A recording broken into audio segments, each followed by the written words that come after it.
Olá, professor, tudo bem por aí? Oi, Thalita, como vai você? Tudo bem? Quanto tempo, né, que a gente não se encontra? A gente esteve juntos aqui no Geopolítica em Foco às 10h30 da manhã, falando sobre guerra Israel-Palestina, mas hoje aqui a nossa conversa, acho que a gente pode trazer um pouco da contextualização para os nossos telespectadores e internautas, né, professor? Começar falando sobre, um pouquinho rapidamente, né, sobre a criação da Palestina, para tentar entender o que é a faixa de Gaza e o movimento Hamas e esse conflito que tem início agora. Começa contando para a gente, contextualizando, professor. Porque para os espectadores do Bom para Todos, nós só nos encontramos quarta-feira passada, né? E esse conflito, a forma, digamos assim, espetacular como ele está se desenvolvendo, começou sábado, né? Por que eu digo espetacular? Nunca em 75 anos que os palestinos são oprimidos, têm suas terras ocupadas, são presos, assassinados, nunca uma resistência foi tão espetacular, esse é o termo, como aconteceu neste sábado de madrugada. Pegou Israel de surpresa, o mundo inteiro, ninguém ficou sabendo nada. O Mossad é talvez o melhor órgão de espionagem, melhor até do que a CIA. Eles não ficaram sabendo e eles entraram ali na divisa entre Gaza e algumas cidades. Sderot é a cidade maior ali, vizinho de Gaza. Eles recuperaram aí umas 20 cidades, eles destruíram vários postos militares, ou seja, infligiram uma derrota política e militar para os israelenses. E isso gerou em Israel uma verdadeira fúria. De lá para cá, eles estão reagindo, atacando. Agora, por que isso acontece? Eu não temos tempo aqui de contar em poucos minutos. 75 anos de um drama, de uma crise, de um problema que, na verdade, não são só 75, ele vem do começo do século XX para cá. Mas só para não ficar sem explicar alguma coisinha, em 2006, portanto há 17 anos, essa cidade chamada Gaza, chama Cidade de Gaza, onde moram 2,2 milhões de pessoas, eu de manhã fiz um cálculo errado, não é 345 quilômetros, é 45 quilômetros. Então, é uma área que dá 44 mil pessoas por quilômetro quadrado. É o dobro de Macau, que é 21 mil. De manhã eu botei um 3 na frente, e aí a conta dá bem diferente. É uma prisão a céu aberto. Agora, há 16 anos, 17 anos, foi bloqueado completamente. Nenhuma passagem podia entrar mais nada, fecharam o porto. Ou seja, a partir daí, eles quiseram matar de fome, de sede, pelo cansaço, né?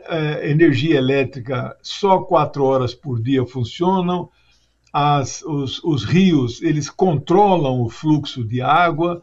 Então, uma situação dessa por 17 anos, eu não estou falando de 75 anos, estou falando de algo muito recente. Em algum momento isso ia explodir mesmo, ninguém aceita viver nessas condições. E a Carta das Nações Unidas está lá garantido o direito de resistir, inclusive pelas forças das armas, né? Eu acabei citando, inclusive, aqui com o Altamiro Borges, professor, essa questão do responsável por esse conflito, por essa guerra. Citei o Haaretz, a gente comentou pela manhã, né, que o Haaretz, que é um dos principais jornais de Israel, traz um editorial culpando Netanyahu, o premier ali de Israel, por essa guerra, por esse conflito. Isso é muito diferente do que a gente tem visto aqui na imprensa brasileira, né, que tem tentado de todas as formas vitimizar Israel por conta desse conflito. Mas vamos falar sobre essa questão de Netanyahu. Também citei agora que ele acaba de receber essa carta branca por formar um governo de emergência e agora pode tomar qualquer decisão porque tem uma maioria no Congresso. Isso também é temeroso a partir de agora. É verdade. Ele já tem maioria de 65 deputados em 120, agora hoje ele ganhou apoio da oposição, do Benny Gantz e do Yair Lapid. Não tem a totalidade ainda, porque tem os partidos árabes, tem alguns partidos de centro-esquerda israelenses que não aceitam essa atitude do governo, né? Bem, a minha opinião é que ele pode ter o apoio de 100% do parlamento, isso não vai impedir, eu acho que ele não vai resistir muito tempo como primeiro-ministro. Desta vez, e é a sexta vez que ele governa Israel, eu acho que ele vai sofrer um desgaste muito grande, porque ele é o único culpado por isso estar acontecendo neste momento. Nenhum povo quer fazer o que os palestinos estão sendo obrigados a fazer, e veja a resposta que eles estão recebendo, está virando pó a cidade deles. Nenhum povo gostaria de fazer um conflito. Se pudesse resolver tudo, solução por negociação, melhor, mas ele não negocia. A palavra paz não é pronunciada no governo de Israel faz 30 anos. 30 anos foi aquele acordo que foi assinado em Oslo, na Noruega, e de lá para cá eles não cumpriram os acordos estabelecidos no papel e só aumentaram a colonização, aumentaram as prisões. 4.500 presos políticos nas prisões de Israel, acusado de quê? Acusado de terrorismo, porque eles não aceitam a ocupação. Então é uma situação anômala. E o jornal Haaretz é o maior jornal de Israel. Ele diz que só há um culpado de tudo isso e chama-se Benjamin Netanyahu. Você você ler isso em um jornal sionista judeu, de um órgão que apoia Israel, mas faz oposição ao Netanyahu, você ouvir isso, porque no Brasil nós só ouvimos o quê? O culpado é a vítima. O culpado são os palestinos. O Hamas é terrorista e não é só o Hamas que está nessa guerra. Está o Fatah, está a Frente Popular, está o Jihad. Tem 4 organizações de resistência palestina que estão juntas, coordenado o comando, né?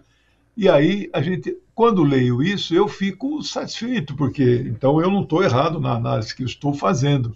Eu tenho ao meu lado ninguém menos que o maior jornal de Israel. Agora, o Biden, por exemplo, não é só a oposição que vai somar com... O Biden deu total apoio, carta branca para o Netanyahu fazer o que ele quiser lá em Gaza. Aliás, amanhã eu vou comentar no Geopolítica em Foco, todo dia às 10h30, com você, né, de segunda a sexta, ao vivo. Já mandei para o Alan uma das manchetes que nós vamos comentar amanhã. Uma deputada israelense lá do parlamento, Knesset, propôs que Netanyahu soltasse uma bomba atômica em Gaza. As 2 bombas atômicas lá em Hiroshima e Nagasaki foram as 2 únicas vezes que a bomba atômica foi usada contra seres humanos. Foram os Estados Unidos que usaram. Mataram 200 mil pessoas em 2 dias. Gaza tem 2.200.000. Netanyahu já disse, eu vou fazer Gaza desaparecer. O que é que ele quis dizer com isso? E uma bomba só não fará. Teria que jogar várias bombas. Israel tem bomba? Israel tem bomba. 90 ogivas. Mas ninguém fiscaliza. Todo mundo fecha o olho. Porque é Israel. O Irã não pode fazer o seu reator nuclear para gerar energia. Já vem o mundo inteiro, cai na cabeça. Eles estão fazendo a bomba. Vai lá os fiscais da Agência Internacional de Energia Atômica. Israel. Ninguém fiscaliza. Todo mundo sabe, a Agência Internacional Atômica sabe que eles têm 90 bombas. Não falam nada. Será que usarão? Eu duvido que usarão. Mas de um facínora como esse Netanyahu, eu espero tudo. Aliás, continuando a falar sobre Netanyahu, inclusive, muitos dizem que a sobrevida política dele será breve. Ele faz agora esse governo de emergência, continuará, não se sabe por quanto tempo na presidência ali, né? Mas vai cair no colo dele essa questão da falta de segurança que permitiu um ataque do Hamas a Israel. Porque, de fato, foi uma quebra ali da segurança de Israel, foi uma derrota, de qualquer forma, para Israel ter sofrido esse ataque, não, professor? Sem dúvida. Militarmente, eu acho que ele pode esmagar aí uma parte dos palestinos, pode dizer que pode cantar vitória. Estão falando, já tem aí 48 horas, nós vamos invadir por terra. Ele cercou com 100 mil soldados. Militarmente, ele pode dizer que ganhou essa batalha, mas mentira. Ele perdeu essa batalha. Quem venceu foram os palestinos. Por quê? Porque falharam todos os esquemas de segurança, de inteligência, de infraestrutura. Tudo deu errado. O tal do domo de ferro, Iron Dome, que protege Israel, né, dos mísseis dos palestinos, falhou. Dezenas de mísseis caíram em cidades. Agora de manhã, o aeroporto internacional de Tel Aviv, chamado Ben Gurion, chegou a ser parcialmente fechado porque ficou sem luz, porque caíram mísseis ali no aeroporto. Por que não foram barrados, né? Tem gente que gosta de uma teoria da conspiração que chega a dizer que ele sabia que ia acontecer e resolveu não fazer nada para que, então, em seguida, ele pudesse esmagar os palestinos, matar milhares de palestinos e unificar o país contra ele. Eu não entro nessa, não entro mesmo. Ele foi pego de surpresa com toda a sua equipe, com todo o comando das Forças Armadas. Aliás, diga-se de passagem, né, o ministro da Defesa de Israel deu uma declaração, ele que autorizou, inclusive, cercar, cortar luz, cortar água, cortar comida, cortar tudo. O nome dele é Yoav Galant. Ele chamou os palestinos de animais. Animais nós temos que tratar desta maneira mesmo, acabar com todos eles. Então, é uma situação de um impasse muito grande, viu, Thalita? Quais têm sido as reações no mundo em relação a esse conflito? A gente falava sobre o posicionamento do Irã, inclusive, que poderia vir a apoiar a Palestina. Tem a questão da Arábia Saudita, que estava próxima aos Estados Unidos, mas não se sabe até que ponto também apoiaria o Irã nesse apoio à Palestina. Como estão as reações no mundo, professor? Nossa, são 3 tipos de reações. Mas antes de entrar nisso, só que você tocou na Arábia Saudita, a Arábia Saudita já recuou, não vai estabelecer relações diplomáticas com o Irã. Se isso dizem que era um dos objetivos, eles já alcançaram. Parou, brecou tudo, né? Bem, 3 tipos de reações diplomáticas, reações de governos, notas oficiais de governos saíram no mundo desde sábado. A primeira é de apoio total a Israel. Total. Pode fazer o que você quiser, nós estamos com você até debaixo d'água. Estados Unidos, Inglaterra, França, Alemanha, Reino Unido, Austrália, Japão, Coreia. São esses principais aí, Canadá, né? Mas isso não é o mundo, né? Então essa reação foi de total apoio, carta branca, pode matar, esmagar esse povo. A segunda reação é uma reação de moderação, de pedindo conversação, negociação de paz, cessar fogo, mediação. Aí o Brasil se encontra nesse bloco de países que aí entram Rússia, China, Brasil, Índia, Noruega, Dinamarca, centenas, são muito mais países que estão nesse bloco. Aí tem um terceiro bloco de países, que são países com governos, que eu digo assim, governos de maior consciência política e revolucionária, que compreendem profundamente o que o sionismo está fazendo com os palestinos. Então, eles dão declarações mais duras contra Israel em apoio à luta do povo palestino, né? Como, por exemplo, a Cuba, Venezuela, Nicarágua, República Popular Democrática da Coreia, etc. Então é isso. Se somar os 2 blocos, o primeiro bloco de países que dão carta branca total para Israel é absolutamente minoritária no cenário internacional. Professor, quais as perspectivas a partir de agora? Qual será a duração desse conflito? A gente já viu que Israel respondeu com uma medida desproporcional aos ataques, né? Então a gente está vendo realmente a faixa de Gaza virando pó. E a partir disso, o que se tem pela frente? Há chances de uma negociação de paz, de sentar à mesa e negociar? Há a possibilidade de envolvimento de outros países nesse conflito? Os Estados Unidos já está até cedendo as armas para Israel, né? A gente tem ali na fronteira o Líbano também, com o Hezbollah participando de alguma forma de ataques. Quais as perspectivas? Thalita, são tantas as possibilidades, então tudo que eu vou falar vale para este minuto agora. A hora que terminar aqui o nosso programa, tudo que eu falei pode ser modificado, né? Sobre uma escalada regional, é possível? É possível. Neste momento, não acontecerá ainda. Por que eu digo isso? O chamado eixo da resistência, Irã, Iraque, Síria e Líbano, eles estão com os palestinos. E o Irã é o que mais está. O Irã é o que mais expressa o apoio. Eles não vão entrar na guerra nesse momento. Segundo, os guerrilheiros que agem, que são do estilo dos guerrilheiros palestinos que atuam no Iêmen, atuam no Iraque, atuam na Síria, atuam no Líbano. Estes guerrilheiros têm manifestado interesse, desejo de entrar no conflito, cruzar a fronteira e ir para a luta, junto com os seus irmãos palestinos. Isso também é possível, mas isso ainda não está acontecendo e jamais eu poderia dizer isto não acontecerá. Pode acontecer sim.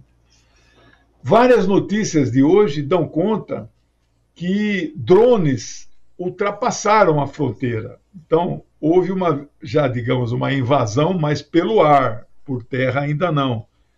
Quem noticiou isso foi o Canal 12 de Israel, então não é um canal árabe.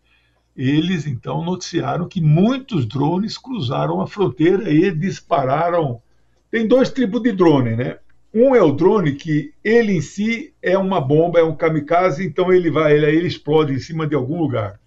Tem outro drone que lança alguma coisa e volta, né? Então, o primeiro tipo de drone, ele está perdido, né? Ele mesmo é igual os kamikazes japoneses na Segunda Guerra, ele se destrói. Então, muitos desses drones cruzaram a fronteira. Agora, e a terceira perspectiva é que outros países podem se envolver. Como você acabou de dizer, os Estados Unidos, já um dos aviões que fica em cima do porta-aviões Gerald Ford, que está estacionado no mar Mediterrâneo, um dos aviões, ele leva 90 aviões, é o maior porta-aviões do mundo, e um desses aviões aterrissou em Tel Aviv, está aí no noticiário internacional, mas não ocidental, né, do Oriente, e a notícia que tem é que ele descarregou munições, não foi propriamente armamentos. Então, as perspectivas não são boas. Eu acho que ainda essas cenas de violência, essas cenas de massacre, de crianças mortas, eles estão usando fósforo branco que tira toda a pele das crianças. Essas imagens não chocam o mundo. O mundo não está preocupado. Quando eu falo o mundo, é este mundo capitalista ocidental, né? Que a gente pensa que é a maioria do mundo, mas eles é que controlam os meios de comunicação, eles são os mais poderosos, a burguesia financeira está nestes países. Então, este mundo ainda não se sensibilizou, talvez seja... Eles estão anunciando, Thalita, 900 palestinos mortos e 4.000 feridos. Eu acho que isto não é real, porque essa destruição que nós estamos vendo nesses prédios, não é possível que só 900 tenham morrido. Quando cai um edifício... Antigamente, porque Israel bombardeia Gaza faz 17 anos, ela diz que, como ela é boazinha, ela avisa, olha, eu vou bombardear no quarteirão tal, prédio tal. Aí as pessoas, então, procuram evacuar, etc., mas perdem toda a sua casa e dá um maior prejuízo familiar. Agora, ela não está fazendo isso.